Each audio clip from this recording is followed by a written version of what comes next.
muito bem, boa noite. A gente vai começar daqui a pouquinho mais uma live aqui da Vertigo 16. Mais uma vez, o Jorge vai ser o nosso convidado, Jorge Letra. O cara tem um repertório enorme, muito grande, ajuda bastante. E acho que o tema de hoje vai ser legal, tem bastante coisa bacana pra gente conversar. A gente pensou numa pauta, tá pensando o quê? Que é bagunça, que vai falando assim, sem mais nem menos? Não, a gente organiza aqui, pensa antes. Eu já vou até chamar o Jorge aqui, que assim a gente vai aquecendo os motores, né? 9 horas em ponto, hein? Apertei o botão, hein? Olha que pontualidade. O pessoal fala aí a turma aqui prefere a percepção como estilo de vida, não tem disciplina. Aqui, ó, 9 horas em ponto, e eu chamando o Jorge. Que belíssimo quadro Viva! de fundo, hein? Tudo bem? Tudo bem, e você, querido? Tá bem? Este quadro é de um artista brasileiro, Cláudio de Souza Pinto, de Atibaia. Adoro as coisas que ele faz. Meu vizinho aqui, poxa, depois eu quero contato. Vizinho, cara. Muito boa Muito bom. pessoa, boa gente, a família inteira. Que bom, que Tudo bom. bem? Tudo jóia, cara. Tudo jóia. Obrigado mais uma vez por topar. O mais legal é que, para cada live que a gente faz, a gente fica o quê? Assim, acho que umas 8 horas conversando. 8 horas exagerei, mas fica umas 4 horas. Jóia, e se a gente falar disso, se falar daquilo? Pô, me pensei em conectar com aquilo. Pô, eu não conheço esse tema. Só para preparar, a gente já aprende um monte de coisa, né? Muito bacana, cara. Muito bacana. Legal. Ô, Jó, a proposta hoje é a gente falar de emprego, empregabilidade, esse contexto todo de trabalho que está mudando. Eu, da minha ótica, acompanho isso por duas vertentes, como consultor no mundo organizacional e como terapeuta e coach com os indivíduos, e aí de maneira mais espalhada, mas você também tem uma ótica muito peculiar para olhar, né, essas movimentações todas de trabalho. Me fala um pouco assim dessa sua ótica, se você puder resgatar até um pouquinho da tua jornada, mas especialmente como é que chega neste momento e esse ângulo pelo qual você vê o mercado de trabalho hoje. Legal. Bom, muitos já sabem, mas com certeza nem todos sabem que eu sou português, não vai nem se notar no sotaque, né? E eu estou aqui há 24 anos e são muitos anos, mais de 24 anos, trabalhando no varejo. Então, varejo é gente, né? Varejo tem uma interação humana extraordinária, seja com colaboradores, seja com clientes. Então, é realmente muito intenso esse relacionamento com pessoas. E nos últimos 5 anos eu estou dedicado a startups, a desenvolvimento de novos negócios e desenvolvimento de pessoas dentro desses novos negócios, com dezenas de startups com as quais eu estou envolvido. E então é muito interessante ver como eu aprendi neste novo jeito de fazer negócios, de se relacionar, que é muito diferente do que eu vivi naqueles anos lá nas empresas hierarquizadas, tradicionais. Muito interessante, tem sido fantástico. Eu estava lendo um artigo, até daqui a pouquinho, se der tempo eu cito ele num contexto da nossa conversa, que fala hoje das estruturas mais do que matriciais, circulares, né? Onde você tem o cliente colocado no meio, depois você tem a estratégia circundando este cliente, aí você tem ali a área de RH dividindo um pouco com o business mesmo, né? O processo, aí você tem todas as áreas de apoio rodando mesmo. E até o autor brinca, fala, não sei se isso realmente vai ser viável na prática, porque ele não é só por ser uma quebra de paradigmas, ele pode simplesmente não funcionar por não ser simples, né? Mas é uma mudança, e se não for circular, vai ser de outro jeito. Hierárquica, eu acho que não tem mais espaço, pelo menos não tem espaço projetando os próximos 5, 10 anos. Claro que muitas organizações ainda usam estruturas hierárquicas, mas eu não consigo imaginar um garoto, vamos falar de brasileiros, né, chegando, por exemplo, de um curso fora do Brasil, em Portugal, na Espanha, na Inglaterra, nos Estados Unidos, ou fazendo bons cursos, não precisa nem ser faculdade, né, fazendo uma boa formação e resolvendo ir para o mercado de trabalho e chegando numa organização e encontrando aquela coisa quadradinha, o chefe do chefe do chefe do chefe com a galerinha embaixo. Eu sinto que essa molecada não fica. Eles não suportam esse ambiente, né? Pois. E não tem ficado, a verdade é essa. Embora eu acho que há uma grande evolução dentro das corporações, principalmente as corporações mais preocupadas com essas coisas, mas vai demorar um tempo até que a gente se adapte.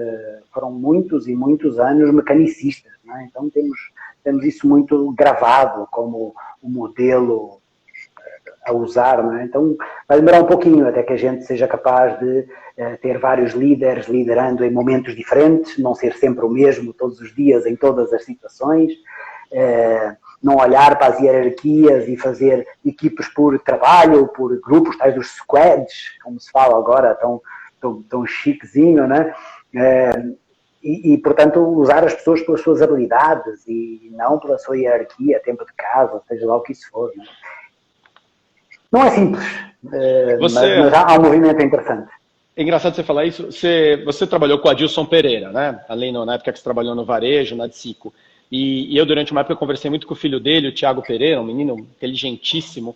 E outro dia a gente estava conversando, o Thiago está morando em Portugal, acho que talvez você se recorde, ele está no Porto, e ele me falou uma coisa muito legal, assim, simples, e por isso tão legal. Ele disse que numa das reuniões que ele teve lá com o líder dele, ele trabalha com implementação de sistemas, de controle e tal, o líder dele falou que o home office não é o modelo de trabalho, né, daqui para frente. Ele só é o modelo de trabalho do momento por conta da pandemia. O que vai ser pedido daqui para frente, e aí que eu quero te provocar para a gente falar um pouco de momento de mercado, de mudanças, ele falou assim, a partir de agora a gente precisa aprender que mais do que home office é work from anywhere. Sim, e isso é muito legal, muito legal. Sem dúvida. É claro que ainda vamos precisar de um 5G melhor, uma rede que sustente essa possibilidade. E eu tenho apontado isso como uma tendência, não só de nós trabalharmos com a nossa empresa de qualquer lugar, como também uma empresa contratar profissionais em qualquer lugar do mundo, que era uma coisa também que era completamente nonsense, não é? Eu estou aqui em São Paulo e vou contratar um profissional que está na Argentina porque ele tem um skill que eu preciso e ele vai trabalhar na Argentina, não vai trabalhar na nossa sede. Isso era impensável e a partir de agora é possível. Então eu vejo cada vez mais, e eu já via isso em Portugal há algum tempo. Portugal é um país muito pequenino e quando as startups começaram a aparecer, foi muito natural ver equipes dentro das startups com profissionais de vários países. Porque Portugal é o país mais quentinho da Europa, como você sabe, é o país mais barato da Europa, como você sabe. Então, o mais bonito da Europa, como eu bem sei também. Não ia chegar a tanto, mas tudo bem. Então, havia um grande potencial de atração de equipes de outros lugares da Europa para constituir startups em Portugal. Isso é muito interessante. Você tem em Portugal equipes multidisciplinares muito interessantes, que nesse caso eles querem ir para lá. Eles não querem trabalhar de longe, né? Mas com certeza nós aprendemos à força que dá para trabalhar de qualquer lugar, cada vez mais. Não será ainda em todas as situações. De qualquer maneira, ainda que o indivíduo, por exemplo, saia de Espanha, da França, da Alemanha e vá trabalhar em Portugal, logisticamente é muito mais simples ele retornar para casa estando em Portugal do que tendo, por exemplo, que se deslocar para Singapura ou para a Austrália ou mesmo para o Brasil, se fosse o caso de ter uma experiência, né, maior. Eu, quando morava em Portugal, eu morei de 2001 a 2003, nós não nos conhecíamos ainda, né? Eu lembro que um pouco antes de voltar, eu ganhei um livro do meu líder na época, o Pedro Martins, chamado O Mundo é Plano, que naquela época foi um livro, não sei se revolucionário, mas bem provocativo, e uma das coisas que me chamou muito a atenção na leitura desse livro, eu realmente não me recordo o nome do autor, mas para isso o Google hoje nos ajuda, né? Rapidinho pesquisar, O Mundo é Plano. Ele falava dessa tendência que já começava lá, por exemplo, com os call centers da Índia, que se de um lado havia uma crítica, poxa, né, paga-se pouco para o cara trabalhar no call center e tal, por outro lado, dava a chance de um indiano não precisar mais sair da Índia, ir para os Estados Unidos, para a Inglaterra ou para qualquer outro lugar, Austrália, longe da sua família, da sua cultura, das suas comidas, das suas religiões. E isso numa época onde não tinha nem 3G. Né? Então, eu acho que é um ganho tão significativo. Então, até fazendo uma tradução, né, as pessoas não são obrigadas todas a falar inglês. Então, quando a gente fala de work from anywhere, é essa capacidade daqui para frente de poder trabalhar de qualquer lugar para qualquer lugar. E isso pode implicar que eu, talvez, vou fazer uma comparação aqui esdrúxula, às vezes os meus filhos estão de férias, eu não posso sair de férias porque tem algum projeto importante acontecendo, mas eu posso viajar com a minha família e enquanto eles estão indo para a praia, para um parque, como você falou, tendo uma boa conexão de internet, eu trabalho do quarto de hotel, eu trabalho da casa de campo, da praia, Porque a questão já não vai ser mais a minha presença física, salvo as posições que isso for obrigatório, que for algum trabalho manual. Mas como o trabalho é cada vez mais intelectual, porque o trabalho manual as máquinas vão fazer muito melhor do que a gente, porque elas não cansam, elas não ficam tristes quando o time delas perde e tudo mais. Então você tem ali um trabalho intelectual sendo super valorizado. O meu trabalho intelectual eu posso oferecer de qualquer lugar. Eu posso estar em Fortaleza, meus filhos lá no Beach Park, se Deus quiser, felizões curtindo, né? De repente com meu irmão, com a minha esposa, ou a minha esposa está no hotel trabalhando, por que não, né? Minha esposa ficou no hotel trabalhando e eu fui para a praia com eles. Né? Por quê? Porque ela pode trabalhar de qualquer lugar. Eu acho que isso é uma tendência forte. Você vê isso nas startups como algo já implementado? Não, eu não vejo com essa força, eu vejo ainda em termos de ideia, não é? Disso poder existir, disso já acontecer eventualmente. Por exemplo, na nossa startup de vinhedo, que você conheceu, 2 dias por semana temos um montão de gente ficando em casa. Então nós abrimos a possibilidade das pessoas escolherem se queriam ficar em casa ou no trabalho 2 dias por semana, e tem vários que optaram por ficar em casa 2 dias por semana e estão trabalhando de casa esses 2 dias por semana. Então eu vejo isso evoluindo e as pessoas experimentando isso, as equipes experimentando isso. Eu não vejo ainda como regra geral, mas acho absolutamente factível.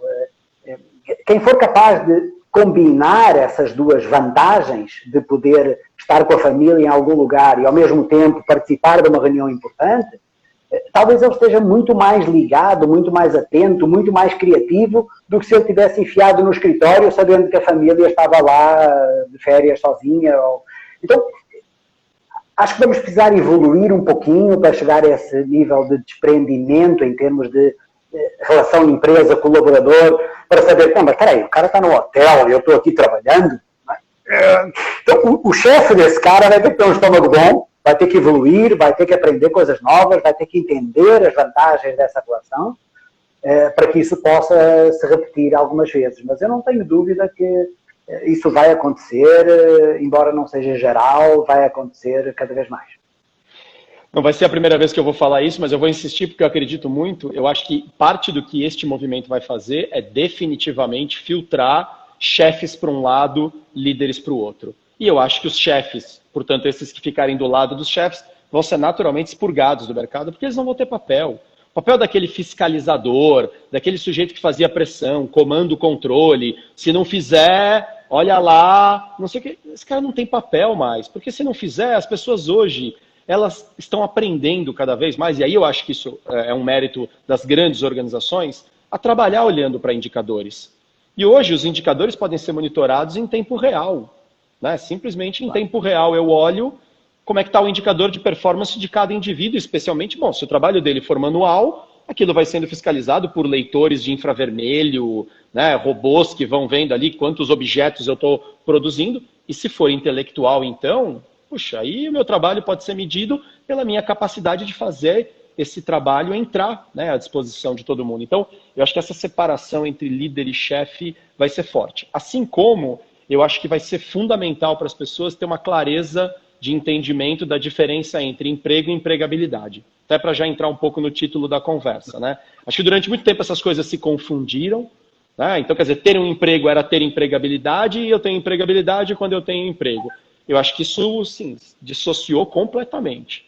Vê se você concorda. Eu costumo definir de maneira muito didática e simples. Emprego é o cargo que você ocupa e este emprego é de uma organização, que pode ser a sua própria organização, você pode ser, né, funcionário da sua própria organização, que a gente vai chamar aí de um empreendedorismo, mas no geral o emprego é da empresa e você ocupa este emprego.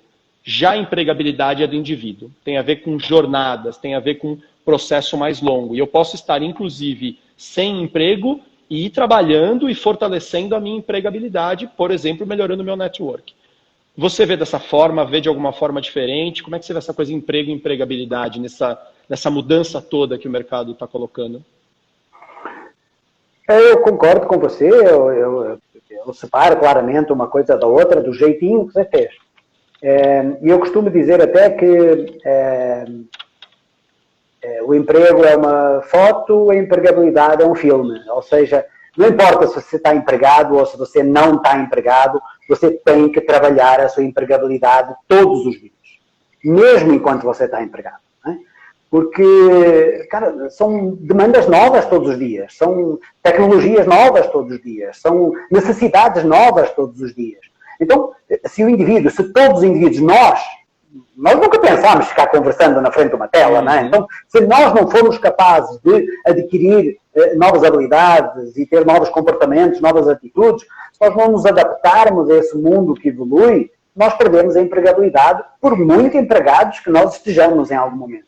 Então, é perfeito o que você fala, embora eu acho que há algumas culpas no cartório das empresas em formatar o que é o emprego, principalmente essas empresas hierárquicas, mas concordo plenamente que a empregabilidade é da responsabilidade de cada um e não vai parar por muitos e muitos anos, porque nós vamos trabalhar até muito mais tarde do que trabalhar os nossos pais e os nossos avós. Parece-me que trabalharemos em coisas mais gostosas para nós, mas vamos trabalhar durante muito mais tempo. Bom, se a gente vai viver mais, outro dia, não tem sido poucas as vezes que eu tenho falado com pessoas com seus 45, 50 anos, num processo de coaching ou mesmo terapêutico, e algumas, claro, nessa fase começam a se questionar, pô, será que eu quero continuar fazendo o que eu estou fazendo? Será que eu estou feliz? Etc e tal. E aí, quando eu ouço alguns falarem, pô, talvez já seja melhor até eu me aposentar e ficar tranquilo, eu falo, beleza, pode se aposentar, mas ficar tranquilo para fazer o quê?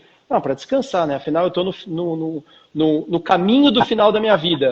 Deixa eu fazer um cálculo aqui, olha só. Se você tem 50 anos hoje, portanto você nasceu há 50 anos atrás, você já faz parte de uma geração que estatisticamente vai viver até os 90 e tantos anos. Isso geral. Agora, vamos estratificar isso numa camada social, porque infelizmente nós não temos todas as mesmas condições econômicas, sociais, de acesso à medicina. Então, quem tem mais acesso ainda vai ter mais prevenção, mais acesso, de repente, a reposições de elementos bioquímicos e tal. Quer dizer, há uma forte tendência de que muitos de nós vivamos até os 100, 110, talvez.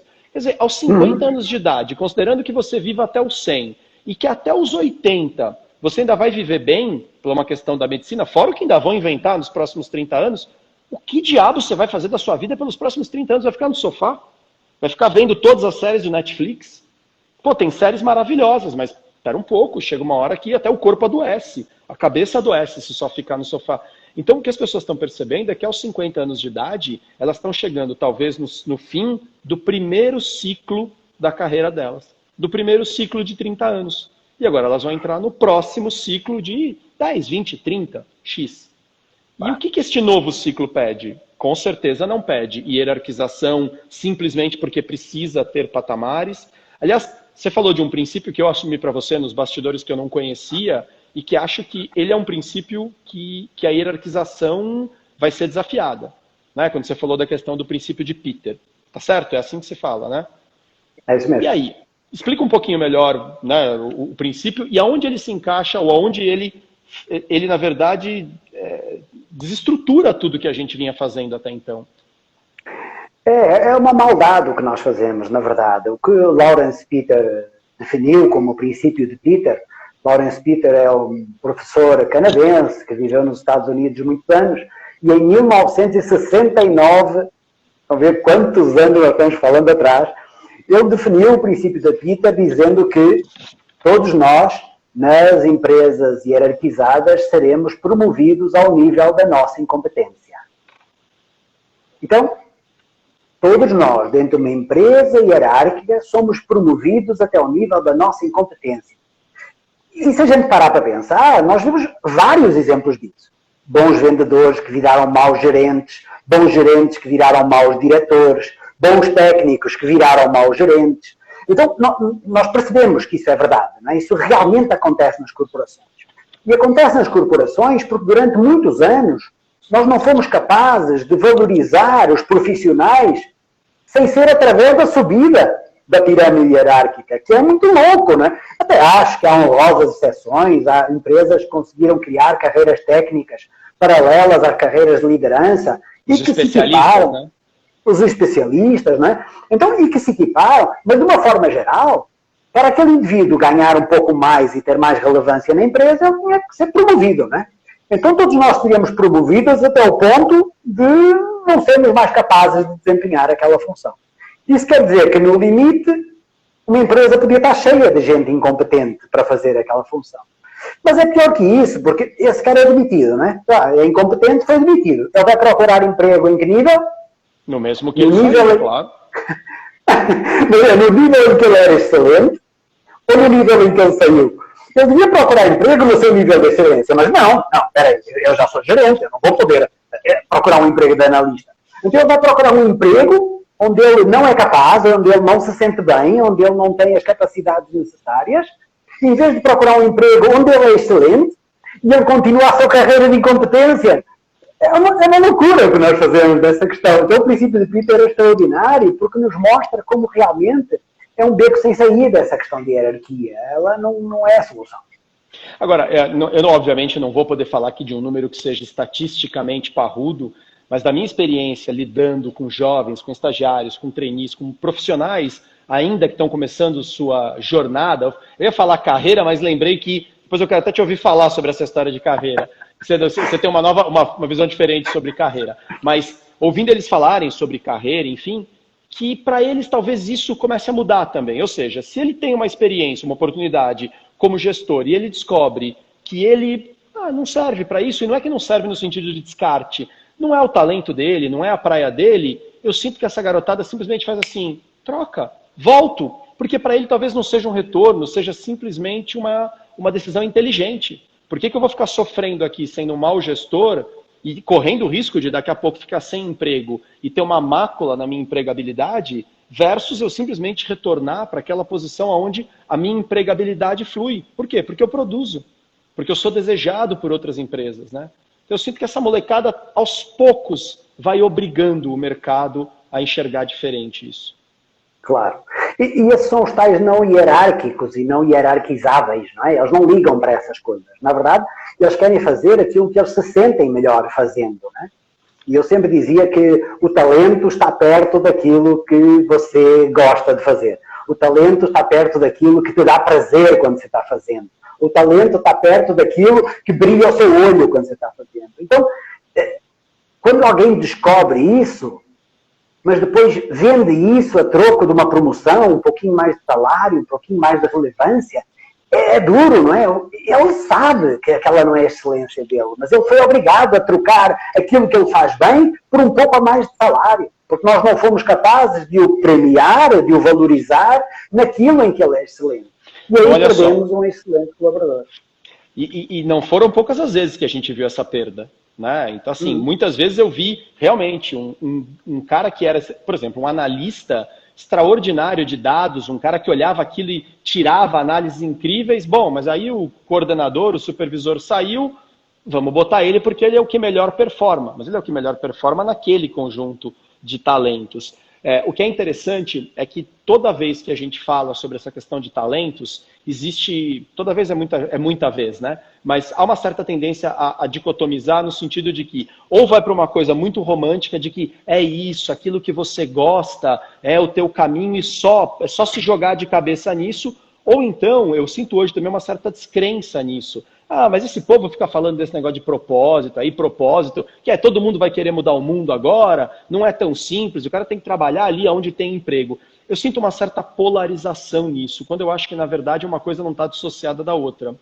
Tem horas que o meu talento tem demanda no mercado para absorvê-lo, tem horas que não tem, e eu tenho que saber navegar. Eu tenho que saber olhar e falar, bom, talvez o meu talento ainda não seja reconhecido por este mercado como algo valioso, ou tem gente demais fazendo isso. E tem horas que a demanda que tem, né, o item que tem demanda, eu não tenho talento para aquilo.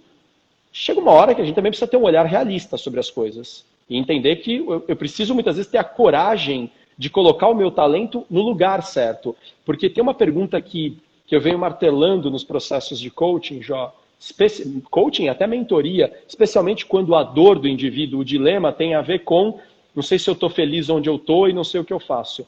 Que é perguntar para as pessoas, quanto você paga para trabalhar onde você trabalha e ganhar o que você ganha?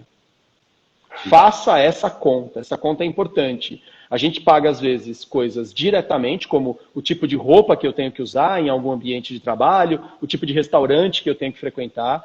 Tem os custos indiretos, como o terapeuta que eu tenho que ir, mas não porque eu quero evoluir na vida, mas porque eu estou pirando, porque eu estou tendo hipertensão, a medicação que eu tenho que tomar, o dentista que eu tenho que procurar, porque eu estou com bruxismo de tanto estresse por trabalhar naquele lugar e daquele jeito, e tem os custos invisíveis. O casamento que vai indo embora pelo ralo, os filhos que crescem e o indivíduo não vê o tempo passar, os amigos que vão jogar bola toda semana e ele nunca pode, as amigas que se reúnem para bater papo, mas ela nunca está disponível. Assim, quanto você paga, né? Acho que essa é uma pergunta importante. Quanto se paga para trabalhar onde se trabalha e ganhar o que se ganha? Eu acho que isso tem muito a ver com empregabilidade, certo? Tem muito a ver, e tem muito a ver com essa questão do talento e de usar aquilo que eu sei fazer. Primeiro, aquilo que eu sei fazer não pode ser estático a ponto de sair de moda. Não é? Se eu for engenheiro de fita cassete, né, eu tenho um problema, né? Eu sou o melhor engenheiro de fita cassete do mundo. Opa, temos um problema, eu tenho que aprender alguma coisa nova, né? Então, em algum momento, nós temos que desenvolver os novos talentos e lhes dar outras roupagens. Por outro lado, às vezes nós também não sabemos exatamente o que é que nós queremos, não é? Então, eu tenho um propósito disto ou daquilo, eu não sei exatamente qual é, mas às vezes eu fixo esse propósito numa foto e não num caminho. Então, eu acho que eu quero aquilo, em vez de eu achar que eu quero este caminho. O que eu costumo dizer é que, cara, para você chegar a algum lugar, tem um caminho extraordinário que você tem que aproveitar para chegar lá. Você não vai chegar imediatamente do ponto A ao ponto B por teletransporte. Então, você vai ter que aproveitar a viagem.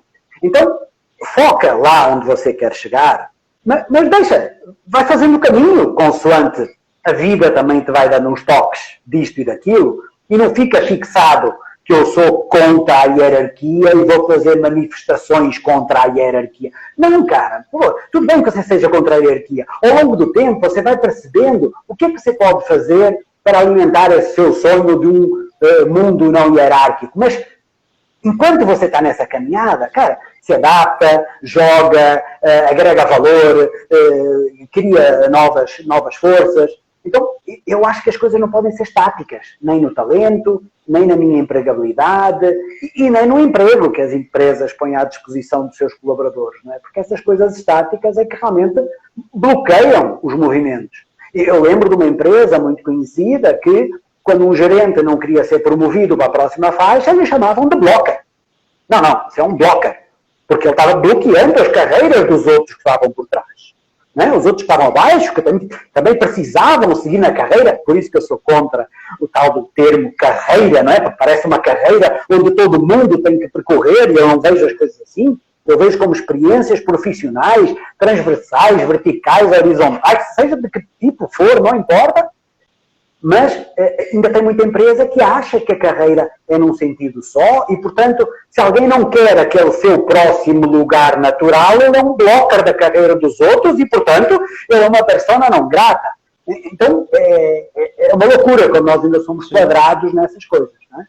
Mas está mudando. Então, tem até uma pergunta aqui legal, que é do Felipe Nobre, que é possível ajustarmos o nosso talento ou o propósito à necessidade? Quer dizer, a minha própria necessidade ou a necessidade do mercado? É uma boa pergunta aqui. Já dá uma cutucada aqui se é uma coisa tão romântica assim, essa coisa de talento e trabalho. Eu não acho que é ajustar o talento ao propósito, porque eu acho que se nós sabemos qual é o nosso talento e sabemos qual é o nosso propósito, legal. Nós temos que ver quais são as várias roupagens que isso pode ter, não é? Quais são as várias versões desse talento e desse propósito. Eu não acho que devemos abrir mão de metade do propósito para nos adaptarmos ao mercado. Não. Eu acho até que na caminhada, pode ser que em alguns momentos nós estamos numa encruzilhada que não tem nada a ver com o que eu queria fazer, mas é um caminho que eu preciso de chegar, que eu preciso passar para chegar onde eu quero chegar. Então, eu acho que nós passamos por muitos caminhos até chegarmos no nosso propósito, no nosso prazer pleno, se é que isso vai existir algum dia, porque aí também para a caminhada, né?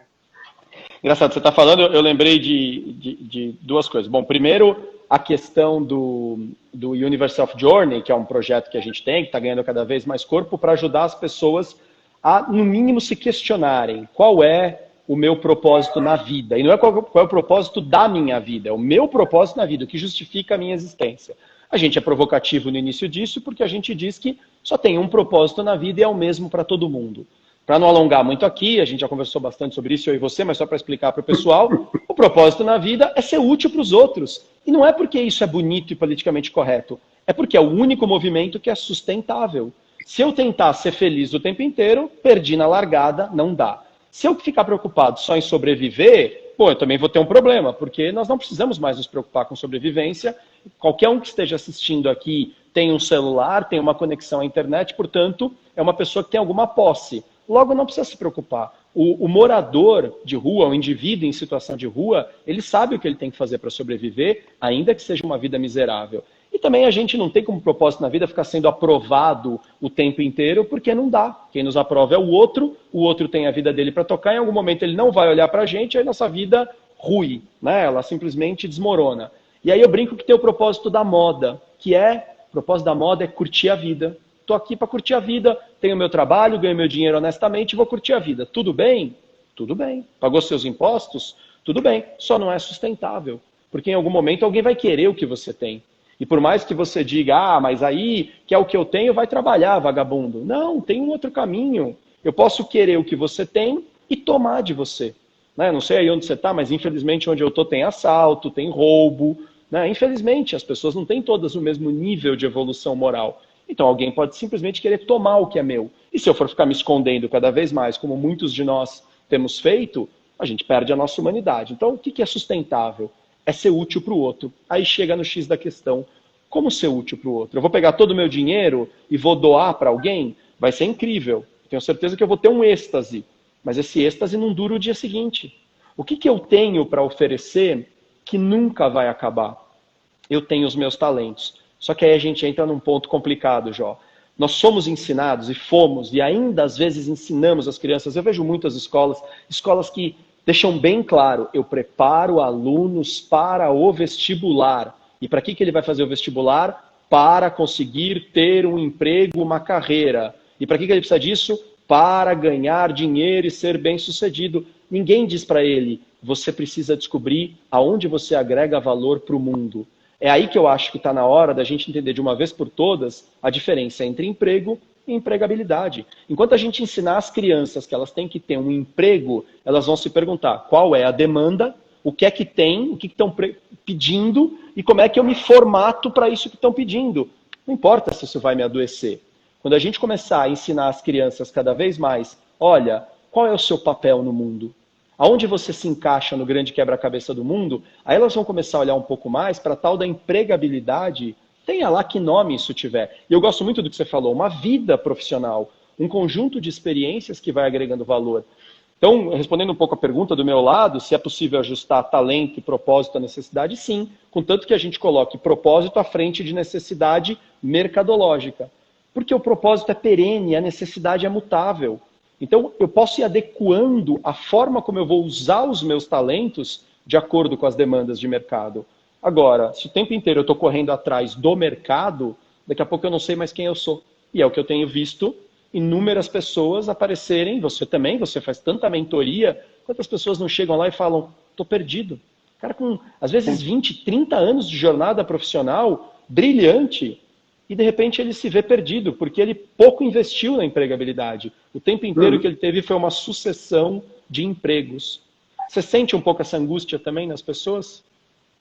Eu sinto, e tem o meu caso pessoal, eu fui fazendo o que foi dando certo. Eu não fui fazendo o que eu achava que eu tinha nascido para fazer. Né? Então, eu fui dando certo no varejo, eu gostava daquilo, é verdade, mas eu não tive nenhuma luz, né? Não, eu quero ser... Tem gente que tem, né? Desde pequenino, a gente vê criança, eu quero ser isso, eu quero ser aquilo. Tem gente que nasce com isso. Eu não nasci com isso. Então, eu fiquei anos e anos procurando o que é que eu seria, e fui militar durante 3 anos, por estranho que pareça, fui oficial do exército português, não teve nenhuma guerra durante aquele período. Mas eu fui... Heróis do mar, nobre povo, hein? Exatamente. Então, eu não tinha certeza se era isto ou se era aquilo. Eu estava realmente muito aberto para experimentar outras coisas e fui fazendo o que deu certo. Né? Mas eu acho que a palavra empregabilidade pode não nos ajudar. Talvez tenha que ser talentabilidade ou coisa do gênero, usabilidade. Vou anotar essa. Porque é exatamente o que você diz. Não importa o emprego vai desaparecer. Nós não vamos precisar estar empregados para viver no futuro. As coisas vão ser diferentes. Eu falei no início do ano com uma colega de uma consultoria de recursos humanos que este ano nós veríamos empresas cortando o tempo de trabalho dos seus colaboradores, reduzindo o salário e permitindo que eles trabalhassem menos para viver mais. Eu falei isso lá em janeiro. Isso aconteceu em maio, por causa do Covid, não era isso que eu estava querendo dizer, mas eu acredito muito nisso. Cara, ninguém mais precisa trabalhar 8 horas por dia. Não faz nenhum sentido. Não é isso que faz falta nas empresas hoje. Então, isso vai ter que mudar. E, portanto, as pessoas vão poder usar mais os seus talentos e menos a sua parte mecânica. O que você quer dizer é que o que faz diferença, então, nesse caso, é a capacidade que eu tenho de entregar aquilo que precisa ser entregue para aquela organização seguir fluindo. Não importa se eu faço isso em 4 horas, em 12, da minha casa, do Starbucks, do escritório. Não, e eu estou a dizer também a habilidade de abrir mão de 20% do meu salário. Porque dinheiro não é tudo. A certa altura nós temos que fazer a conta e dizer, não, mas espera aí, putz, vale a pena ganhar 20% menos e ter 2 horas a mais em casa com a minha família, com a minha filha que está nascendo, eu posso fazer outras coisas, posso fazer o meu próximo negócio e ter o meu segundo emprego, eu posso fazer coisas diferentes se eu não tiver que estar 8 horas mais 2 de trânsito, 10, mais 2 de almoço, 12, enfiado no mesmo lugar. Eu acho que isso vai mudar muito rapidamente nos próximos anos. Quanto você paga, né? A pergunta aí, você indivíduo, né, sujeito indefinido, quanto você paga para trabalhar onde você trabalha e ganhar o que você ganha, né? Ô, Jó, nessa onda tem uma outra pergunta aqui, que fala assim, como é que a gente vê a empregabilidade no Brasil? Se quiser a gente pode expandir talvez para o mundo inteiro, mas vamos ficar no Brasil, que já é difícil, isso aqui é um continente, para as pessoas após os 40 anos de idade, né? E se há distinção nos setores da empresa ou em empresas de setores como varejo, tecnologia. Como é que você está vendo hoje essa questão da empregabilidade ou da talentabilidade depois dos 40 anos, que era uma idade meio, assim, determinante, assim, ou o sujeito a partir dos 40 prosperou na vida e se tornou gerente, ou ele morria, né, corporativamente. Eu, quando comecei a trabalhar há 25 anos atrás, tinha um pouco esse estigma. Você acha que isso ainda existe? Eu acho que isso ainda existe, sim. E talvez esta desconstrução do emprego nos ajude nisso também. É um dos temas que eu tenho falado ultimamente com alguma frequência, que é o tal da diversidade. Né? Então imagina mulher negra para chegar num cargo de liderança. Nós sabemos que não é fácil. Não é? Mulher, homem, seja o que for, mas estou indo ao extremo de propósito para nós entendermos como é difícil para algumas pessoas chegarem lá. Homem ou mulher acima dos 40, 50 anos ter um cargo de relevância numa empresa. Então, eu acho que quando nós deixarmos de ter empregos e passarmos a ter tarefas remuneradas ou prestações de serviço remuneradas, vai ser mais fácil contratar-se uma equipe disciplinar, multidisciplinar, com algumas pessoas mais velhas, umas mais novas, outras de origens diferentes, de raças diferentes, de crenças diferentes, para criar um grupo de trabalho de maior valor em algum sentido. Eu acho que vamos ter que desconstruir essa coisa do carreirismo, da caixinha a ser preenchida, do modelo de empresa que nós criamos, das pequenas autoridades que acabam aparecendo no meio da nossa vida profissional, para que nós sejamos capazes de ver que tem talentos maravilhosos em idades completamente loucas. Tem gente criando negócios aos 60, 70 anos. Cara, e tem vários casos famosos de gente que depois dos 50 criou negócios extraordinários com uma relevância enorme. Então, eu acho que as empresas estão perdendo por não olhar esse lado, mas está todo mundo muito bloqueado pelo orçamento dentro das corporações. Não é? Nós vemos que porque é que eu promovo o incompetente que está próximo daquela vaga? Porque eu quero o cara que já siga jogando, né? Não, eu quero que já venha jogando, né? Essa loucura de continuar aquilo que está sendo feito. Né? Então, vai ter que quebrar um pouquinho. O Covid nos ajudou nisso, eu acho. Enquanto você estava falando isso, eu vi que o Gustavo entrou aqui. O Gustavo é meu sócio num projeto que a gente tem aqui em Vinhedo, na brejaria e tal, e um projeto que a gente teve que repensar completamente, né, durante agora o período do Covid, porque era um lugar mais quase um clube ali para as pessoas se encontrarem, tomarem cerveja, mas não era aquela coisa de um bar de balada e tal, e a gente teve que repensar. E você estava falando isso, e a gente estava repensando aqui os modelos.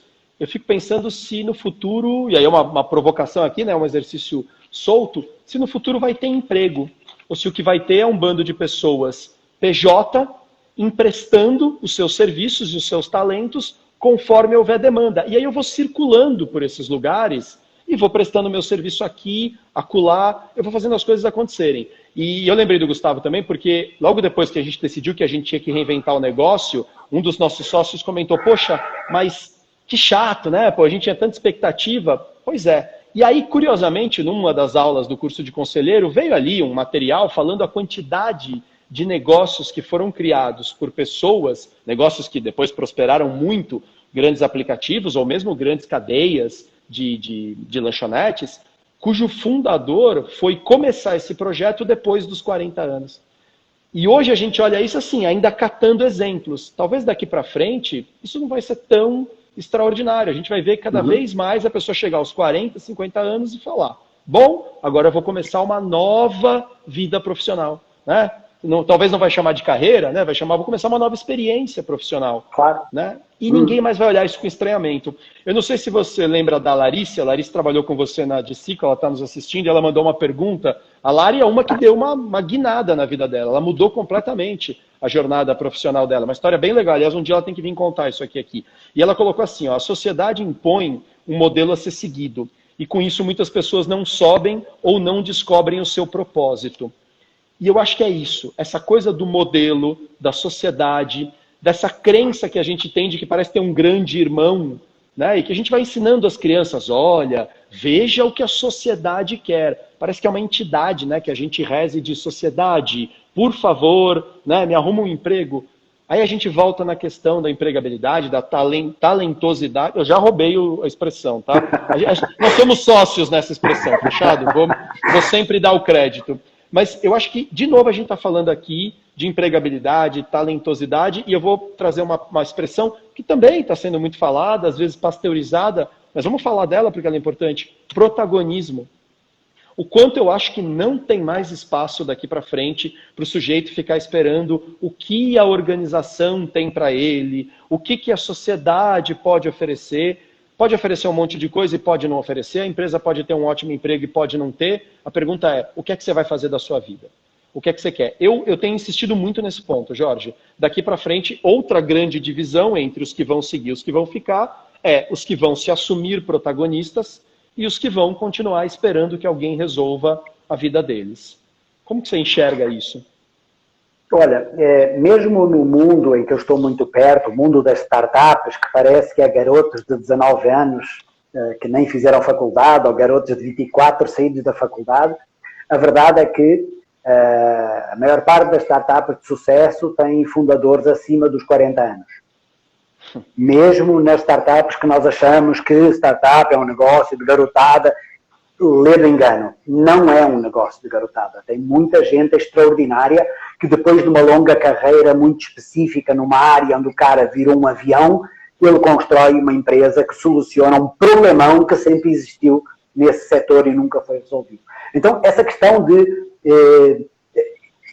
eu acho interessante que as pessoas trabalhem em empresas grandes, em corporações. Se aprende muito na corporação também, né? E é ótimo quando ela tem essa experiência e depois ela percebe como ela é boa em algumas coisas e consegue criar soluções que eram impossíveis de ser criadas dentro dessa corporação, por toda essa estrutura que aí está. Então, eu gosto de gente que já teve carreira corporativa e que depois decidiu empreender. Porque isso traz realmente uma bagagem que nós não vemos, às vezes, naqueles que nunca tiveram um chefe filho da mãe, não é? Aqueles que nunca tiveram um chefe que apertou os colarinhos, alguém que realmente criou pressão difícil de aguentar. e que nos às vezes aumenta até a nossa... assédio, né? Antigamente era Às chamado vezes de pressão. Hoje a gente reconhece que algumas pressões eram verdadeiros assédios morais, né? Verdade. Mas em alguns casos, quando não chega nesse extremo, eles aumentam a minha resiliência, a minha capacidade de me reinventar, de procurar novas soluções, de querer algo mais. Então, muitas vezes, nós sabemos que o chefe bonzinho nunca fez bons líderes. Sabe, o chefe que ensina, o chefe, e chama-lhe o chefe se você quiser, chama-lhe líder se quiser, mas o chefe bonzinho não é aquele que a gente se lembra. A gente se lembra daquele cara que nos ensinou umas coisas e se ensinou é porque doeu. A coisa não entra tão fácil assim. Então, eu vejo que pode haver muitas mudanças ao longo do tempo nessa diversidade, no uso dessa diversidade nas companhias daqui para a frente. E isso vai ser um ganho enorme para todos. E essa migração de carreira corporativa para empreendedorismo, o intraempreendedorismo, as próprias empresas vão criar fábricas, startups dentro delas, para ajudar a criar as soluções dentro de casa, com pessoas que querem fazer isso, mas que gostam da empresa, então não precisam de sair da empresa para fazer isso. Nós vamos ter um mundo mais diverso ao nosso redor daqui para frente. Guardado as devidas proporções, até mesmo na nossa consultoria na Vertigo, isso vai acontecendo no nosso microcosmo. Por exemplo, a gente precisa cada vez mais digitalizar o nosso conteúdo e virtualizar ele, tanto para que a gente possa fazer um workshop num ambiente virtual, né? Muitas vezes não vai mais ser presencial, quanto deixar ali o treinamento à disposição para a pessoa fazer à meia-noite, no sábado, enfim. E como é que isso está acontecendo? Quase que por projeto, é quase como se, guardadas as devidas proporções, tivesse uma pequena startup. Então a Tati vai tocar o projeto de como digitalizar, como virtualizar a Vertigo, enquanto eu estou estudando alguns temas, enquanto outra pessoa está fazendo outra coisa, e o outro está vendo a parte da divulgação dos conteúdos através de vídeos. E é isso, pequenos projetos, não precisa mais aquela coisa, todo mundo junto, decidindo junto. E aí você empacando horas e horas de pessoas simplesmente para dizer, fizemos uma reunião. Eu acho que há uns 3 anos atrás eu percebia uma coisa muito complicada nas organizações. Era uma quantidade de horas, perdida, eu vou chamar de perdida, vou tomar a liberdade de chamar de perdida, em reuniões e reuniões e reuniões, e as pessoas falando quase com orgulho. Nossa, hoje eu tive 6 reuniões. Isso é legal. E o quanto que você produziu nessas 6 reuniões? Não, eu estava lá porque no meu era ouvinte, na outra eu tinha que ver se eu aprovava, na outra... Tá, mas o que foi produzido de verdade? Né? Será que não dá para a gente confiar e deixar que uma pessoa lidere um projeto e ela toca, o outro lidere outro e a gente vai se conectando? É aí que eu acho que os modelos ágeis, né, vão trazendo um pouco mais de novidade. E aí eu quero entrar num dos últimos pontos aqui, a gente ainda tem uns 10 minutos, 12, então acho que dá para a gente explorar ele bem, que é a questão de num mundo moderno e que se transforma numa velocidade absurda, a gente ter que ter como uma das competências a disponibilidade ao aprendizado, ao reaprendizado, mas fundamentalmente entre esses movimentos, aprender, aplicar, reaprender, aplicar. Aprendeu de novo, aplica. Aprende uma coisa nova, aplica. Ou seja, não dá mais para ficar estudando pro resto da vida, que é o que eu brinco, né? Tanto que o livro que eu vou lançar chama-se Os Arqueólogos do Futuro, porque o que eu mais vi nessa pandemia é gente preocupada em escrever relatórios de tendências pós-Covid, mas ninguém propondo solução para o que está acontecendo agora. Então, assim, não é que vai mudar, já mudou. E o que é que eu faço nesta mudança que já se configurou? Ah, não sei, peraí que eu estou vendo qual é a tendência pós-Covid. Tá, mas e agora? O que eu faço agora? Então, eu tenho que aprender o que vai mudar, mas eu tenho que, uma vez aprendido, aplicar aquilo e reaprender. Quer dizer, como é que você vê esse movimento do aprender, desaprender, como diz aqui o Gustavo, reaprender, mas nesses intervalos aplicando aquilo que a gente está fazendo? Acho que não dá mais para a gente ficar com aquele conhecimento estanque, né? Mas sabe que nós, cristãos, nascemos no pecado e não podemos errar. Ainda mais nós, portugueses, né? Exatamente. Então, essa coisa do medo do erro ainda vai bloquear muitas empresas para uma visão como essa que você está propondo, que eu acho fantástico. Cara, dá menos valor ao erro, dá mais valor ao aprendizado que eu tive e ao próximo erro, não é? Erra rápido, erra barato, muda de patamar, erra de novo, vai fazendo, cara. Às vezes me perguntavam, e aí a sua brilhante história profissional? Foi de erro e erro até à vitória final. Cara, quantas vezes a gente fez erros babaquíssimos, cara, todos os dias a gente fazia erros, mas esse medo de errar é que trava as pessoas para uma visão de realmente aprendi uma coisa nova, deixa eu aplicar isso, deixa eu ver como é que acontece, deixa eu ver o que é que muda, deixa-me ter a coragem, porque tem muita gente crendo que as coisas não mudam, não é? O ser humano, cara, é impressionante como ele não foi feito. Zona de conforto, né? Ele não foi feito para mudar numa velocidade que o mundo muda, né? Então, é muito louco, o mundo muda a esta velocidade doida, mas eu demoro 3 minutos para escovar os meus dentes. Peraí, mas era ao mesmo tempo que o meu avô demorava para escovar os dentes dele. Então, peraí, eu continuo a fazer as coisas do mesmo jeito que o meu avô fazia no mundo de hoje? Amarrando sapatos. Pensei nisso agora. A gente amarra sapatos do mesmo jeito há 100 anos. Então, o mundo evoluiu de uma forma extraordinária em algumas áreas e em outras o mundo anda tão devagar. Então, vai ser muito difícil todas as empresas se adaptarem a isso. Mas eu acho que algumas vão tomar a dianteira, vão ganhar liderança por isso. Momentos pós-crise são momentos ótimos de mudança de lideranças. Então, nós vamos ver algumas novidades por aí. Isso é muito bacana. O Yuval Noah Harari, autor do Sapiens, fala que as empresas não existem, né? Que as empresas, na verdade, parecem entidades, mas as empresas, na verdade, são compostas de pessoas, né? Não é a empresa A, B ou C que aprovou o investimento. Foi o João, a Maria, o Pedro, a Roberta, que juntos, dali, diretores, decidiram aprovar aquilo. É preciso dar nome aos bois. Portanto, se as empresas vão sobreviver, elas vão sobreviver porque os indivíduos vão aprender a se adaptar a esse novo mundo. O Hélio Cirino está nos assistindo, é um cara incrível que estuda muito comportamento humano, autor, inclusive, da biopsicotipologia, que é um estudo muito profundo sobre não só personalidade, mas toda a conexão da parte física com a parte emocional, com a parte psíquica. Ele fez um comentário agora há pouco que ele falou que o mundo está descartilhado. E é verdade, tem cada vez menos cartilha. E, portanto, no mundo descartilhado, ou a gente decide escrever nossa própria cartilha, no sentido do protagonismo, ou se eu for ficar esperando que me digam o que é para fazer, passou o bonde. Tem uma empresa aqui de Vinhedo que eu faço um trabalho de consultoria, que em algum momento, logo no começo da pandemia, a gente chamou os líderes e combinou uma coisa. Pessoal, olha, a despeito de qualquer didatismo, da fala, se apropriem de uma coisa. Não estamos numa época de conta comigo. Nós estamos numa época de deixa comigo. Conta comigo é muito passivo.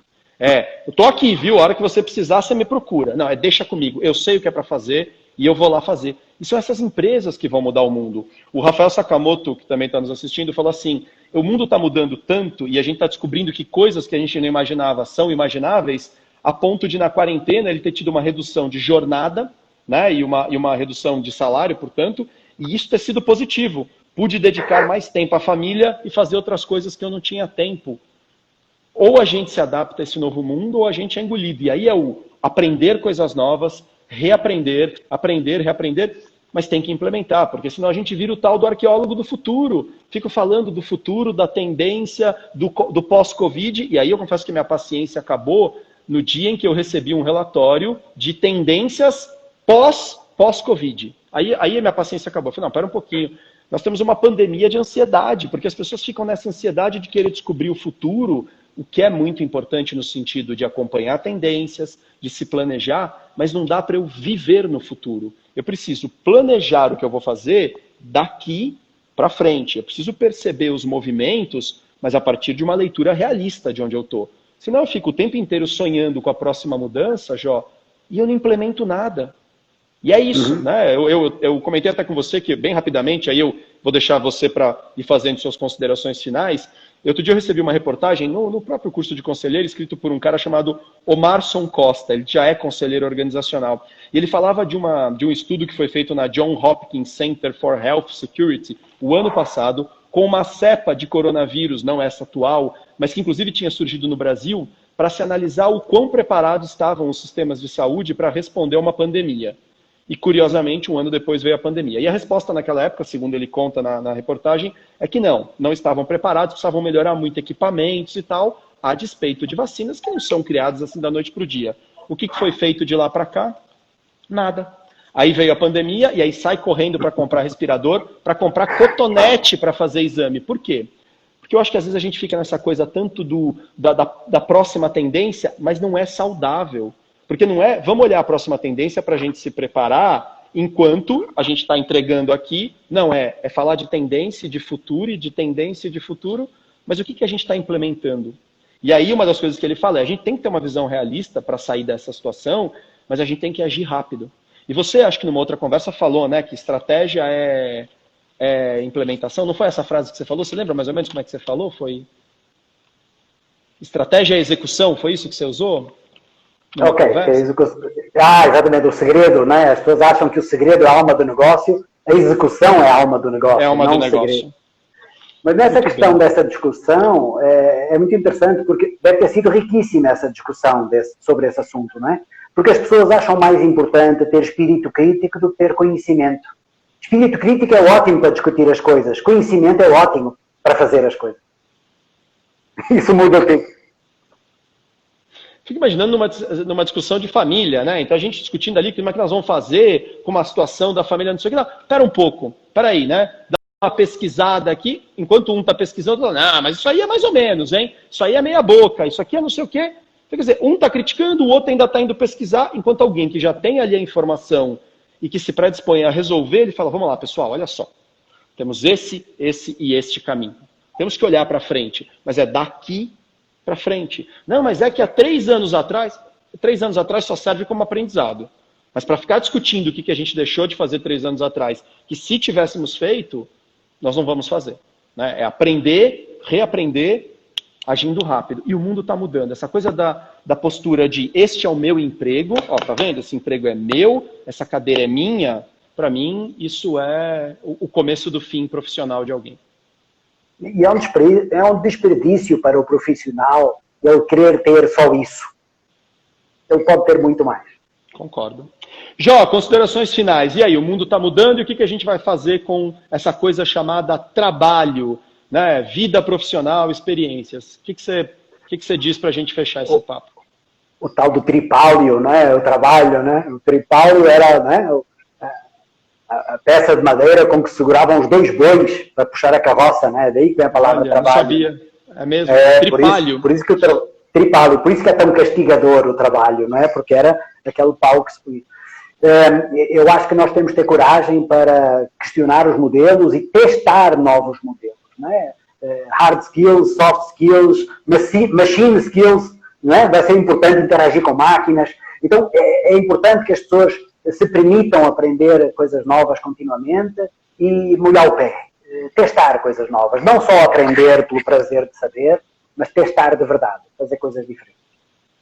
Legal. Eu estou muito alinhado contigo. Isso é uma questão, inclusive, de sobrevivência emocional. A gente resiste às mudanças porque gasta muita energia a pensar. Né? Eu fui a pesquisar fortemente isso para escrever o livro, a despeito daquele conhecimento, às vezes raso, que a gente diz que pensar cansa, mas cansa mesmo porque a gente trabalha por impulso elétrico no nosso cérebro. O impulso elétrico é muitas vezes gerado a partir do consumo de glicose e isso esgota as nossas energias e a gente fica cansado. Mas acontece que no mundo que está mudando e que não vai mais parar de mudar, a velocidade só vai aumentar, ou a gente aprende, reaprende e aprende que inclusive o que significa trabalho já mudou e que, portanto, aquele modelo de antes não serve mais, ou a gente vai ser simplesmente expurgado. E a gente é muita gente, porque a tecnologia vai, ao mesmo tempo, liberar muitas pessoas para descansarem, mas vai exigir que as pessoas repensem o que significa produtividade e como elas vão entregar. E aí eu acho que a live valeu, assim, se ninguém mais tivesse entrado, e olha que bastante gente querida entrou, né? A Elisa acabou de entrar, o Andrei entrou, fez vários comentários, o Douglas está agradecendo também, mas só da palavra talentabilidade já valeu a live. Jorge, muito obrigado mais uma vez, cara. Prazer já estar com você, é sempre muito bom. Em breve fazemos outra. Fezinha, obrigado. Larissa, não deu tempo de ler aqui todo mundo que entrou, mas agradeço todo mundo. Um grande beijo, obrigado a toda a equipe aí que ajudou, a Aretusa, a Tati. Pessoal, um grande abraço. Semana que vem a gente vai estar com o Marco Canteiro, que é um médico, vamos falar de corpo e mente. E daqui 2 semanas a gente vai estar com a Priscila, que é uma mulher negra, empreendedora, que está trabalhando com tecnologia. Uau. E que vai nos ensinar sobre aprendermos a lidar com este novo mundo, inclusive em relação à questão do racismo.